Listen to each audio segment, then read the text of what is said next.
রাতের অন্ধকারে বন্ধ বাড়িতে আগুন লাগার ঘটনায় চাঞ্চল্য ছড়ালো বালুরঘাটে। আগুন লাগার সময় তারা একটি অনুষ্ঠান বাড়িতে গিয়েছিলেন।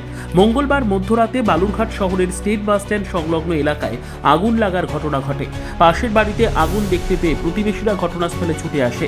প্রতিবেশীরাই বাড়ির মালিক সুরিত দাসের বাড়ির দরজার তালা ভেঙে ভেতরে প্রবেশ করে। পাশাপাশি খবর দেওয়া হয় বালুরঘাট থানা ও দমকলে। খবর পেয়ে কিছু বাদেই ঘটনাস্থলে আসে দমকলের একটি ইঞ্জিন। যতক্ষণে আগুন নিয়ন্ত্রণে আসে ততক্ষণে পুড়ে যায় বাড়ির বেশিরভাগ সবকিছু। সবথেকে বেশি ক্ষতি হয়েছে দুটি ঘরে। ঘরের এসি, টিভি সহ অন্যান্য ইলেকট্রিক যন্ত্রাংশ ও আসবাবপত্র পুড়ে ছাই হয়েছে। তবে সব মিলিয়ে কত টাকার ক্ষয়ক্ষতি হয়েছে তা এখনো পরিষ্কার নয়। সবটা দেখার পর জানাতে পারবেন বলে বাড়ির মালিক জানিয়েছেন। পুরো ঘটনা খতিয়ে দেখছে বালুরঘাট থানার পুলিশ ও দমকল বাহিনী।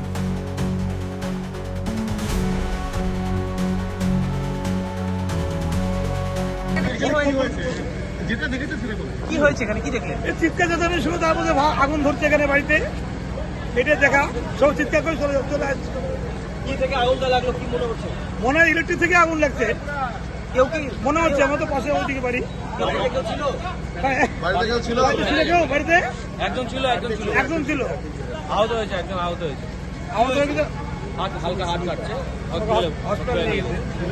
ব্যুরো রিপোর্ট, উত্তর বাংলা সংবাদ।